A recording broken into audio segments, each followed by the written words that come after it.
जो आप यहाँ धरना प्रदर्शन कर रही हैं, आपको क्या मांग है? नाम क्या होगा, पहले नाम बताइए आप। सर मेरा नाम पूनम कुमारी हुआ, मैं नालंदा से हूँ, पोस्टिंग पटना में हूँ। पटना में कहाँ है? पटना सिटी मारूफगंज जी।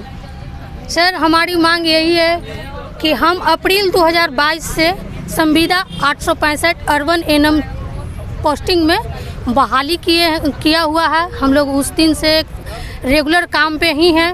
हम ही लोग के वजह से मतलब टीकाकरण 1 नंबर पर गया। हम ही लोग अर्बन में टीकाकरण किए और हम ही लोग जैसा एनएम अर्बन में रह करके सभी जगह टीकाकरण किए, यूविन पे चढ़ाए।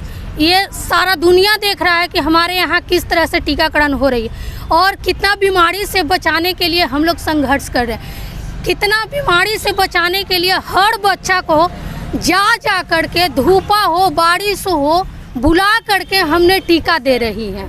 हाँ, लेकिन हमारा वेतन 11,500 मिलती है। इसमें सर हम कैसे जी पाएंगे? पहले तो लगता है कि आदमी चलो इतना तो है ना, लेकिन जैसे जैसे आदमी रहता है उस तरह से उसका ज़रूरत भी पड़ता है ना सर। हम लोग अर्बन में रहते हैं, मतलब पटना में रहते हैं, शहर में रहते हैं। शहर का रूम रेंट भी कितना महंगा है सर, महंगा है ना। फिर अगर वहाँ पे हम लोग उतना पैसा को नहीं रह पाएंगे, हम अपने आप को नहीं चला पाएंगे, तो हम एक दूसरे को बच्चा को सुरक्षित कैसे कर पाएंगे सर? हम एक जच्चा बच्चा को सुरक्षा के लिए तैनात हुए, जब हम सुरक्षित नहीं हैं तो हम अपने बच्चे को सुरक्षित कैसे करेंगे? हम एक दूसरे को बच्चे को सुरक्षित कैसे करेंगे सर? हमारी मांग है कि इसमें बढ़ोतरी हो। जो भी संविदा का आधार पर हम लोगों को रखा गया है, आज अर्बन 865 के नाम से रखा गया, ना हमें एनएचएम के तहत रखा गया, ना हमें एनयूएचएम के तहत रखा गया, हमें बिहार सरकार रखी है। तो बिहार सरकार का भी तो सोचना चाहिए सर कि इतना कम वेतन में हम अपने कर्मचारी को कैसे रख रहे हैं। जब हम लोग को ज़्यादा ज़रूरत पड़ा, हमें लगा कि अब इससे नहीं होगा, तभी ना हम लोग धरना पे बैठे हैं सर। आज हमारे माननीय नीतीश कुमार जी हैं, हमारे सीएम जो हुए, उनको कहना है बेटी को पढ़ाओ बेटी को बचाओ, हर तरह के नारा लगा रहे हैं। बहुत सा तमाम चीज़ें को वो अपने वाणी से खुद बोलते हैं, लेकिन ठीक है, हम लोग महिला हैं, हम लोग आए हैं काम करने के लिए भी आए हैं, हर चीज़ के लिए भी यहाँ पे हम लोग को रखा गया कि टीकाकरण करो, उनका जो भी स्वास्थ्य सुविधा मिलती है ये तुम लोग दो। तो हम लोग को भी तो सुविधा जरूरी है ना सर। आज तक हम लोग का एक एप्रॉन खरीदने का भी नहीं पैसा देती है सरकार, हम लोग अपना पैसा से खरीद कर पहनते हैं।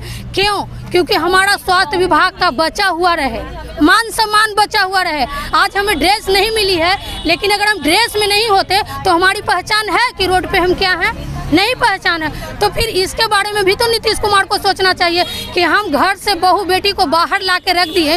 घर में गांव में जहां से मैं आई हूं वहां पे तो दुनिया जानते हैं नौकरी करती है, लेकिन नौकरी में कितना पैसा मिलता है? हमें एक लेबर से भी कम मजदूरी मिलती है सर, हमें बताइए।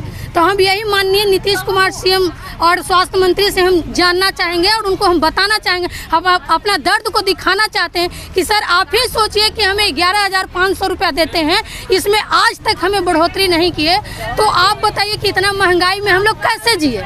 हम लोग कैसे जिए सर? इसके लिए कोई भी तो कुछ तो सोचना होगा सर। तो हम लोगों को मांग तो जायज़ है ना सर। हम लोग रोड पे तो कोई शौक से नहीं बैठे, ये तो हमारा मजबूरी है। हर औरत, हर महिला, हर लड़की को शौक होती है सर कि वो अपना घर का मतलब ताज बन के रहे, अपना समाज का ताज बन के रहे, अपना परिवार का ताज बन के रहे। लेकिन एक महिला को रोड पर चलते गांव का भी, शहर का भी, कोई भी आदमी कुछ बोल देते हैं, महिला है रोड पे निकली है, लेकिन उसका भी तो निकलना मजबूरी है ना सर। आज हमें 11,500, कुछ दिन पहले हम बच्चा थे, हम बड़ा हुए, हमारा भी बच्चा है, हमारा भी सासू माँ, हमारा भी घर परिवार है, तो कुछ तो सोचना होगा सर। तो आप ही बताइए कि स्वास्थ्य मंत्री जी से हमारा मांग तो जायज़ है कि हमें 26,000 पेमेंट दे दीजिए, हमें 11,500 में नहीं चल रही है सर। स्वास्थ्य मंत्री सर से हमें बात हुई है, सर बोले हैं कि हाँ बढ़ोतरी होगी, लेकिन कब तक होगी इसका कोई लेटर हमें पास नहीं है सर। तो मौखिक तो मतलब कभी भी कुछ भी बोल देते हैं, इतना वैकेंसी निकालेंगे, इतना पैसा देंगे, ये करेंगे वो करेंगे, लेकिन हमें पास भी तो प्रमाण चाहिए ना सर। हम आपको बोल देंगे हम एनएम है तो आप हमें मान लीजिएगा, आप मेरा आईडी कार्ड खोजिएगा ना सर। तो सोचिए, आप ही सोचिए, और स्वास्थ्य मंत्री से आप ये चीज़ पूछिए कि हाँ 11,500 देते हैं, ये सच है कि गलत है? अगर हम गलत, किसी का भी घर परिवार इसमें नहीं चल सकता है सर। एक हर चीज़ हम लोग सरकारी नौकरी के नाम पर वंचित रह जाते हैं, जैसे राशन कार्ड हुआ, इंदिरा आवास हुआ और तमाम तरह का जो सरकारी लाभ होता है सर नहीं मिलता है, क्योंकि आप नौकरी करती हैं, लेकिन नौकरी में हमें उतना पैसा मिलता है सर जो एक लेबर का भी पैसा, जिसमें हम लोग अपना भी भर पाएंगे। अब सोचिए इसमें कि हम लोग कैसे जिएंगे, कैसे रहेंगे। और हमारी मांग जायज़ है सर, आपसे हम रिक्वेस्ट करते हैं, आपको क्या हम कहें, जो कम पड़ेगा आप इस बात को स्वास्थ्य मंत्री सर और ये माननीय नीतीश कुमार जी जो मेरे सीएम है बिहार का, उन तक पहुंचा दीजिए। आपका बहुत बहुत आभार प्रकट करेंगे सर। इतना ही कहकर मैं अपना वाणी को विराम पे रखती हूँ। बाकी हम लोग R1 865 NM है। सरकार से हम लोग एक ही मांग है कि हम लोग को डायरेक्ट नियमित करे या तो फिर 26,000 बिल्कुल रक्षित प्रभाव से दे, क्योंकि हम लोग को R1 में ज्वाइन करवा दिया है और हम लोग को कोई मतलब किसी तरह का लाभ नहीं है। हम लोग को 10% हर साल इंक्रीजमेंट भी चाहिए, क्योंकि महंगाई बढ़ गया है। तो सरकार को सोचना चाहिए एक बार ना हम लोग के बारे में भी। 11,000 में क्या होगा बताइए R1 में रह करके।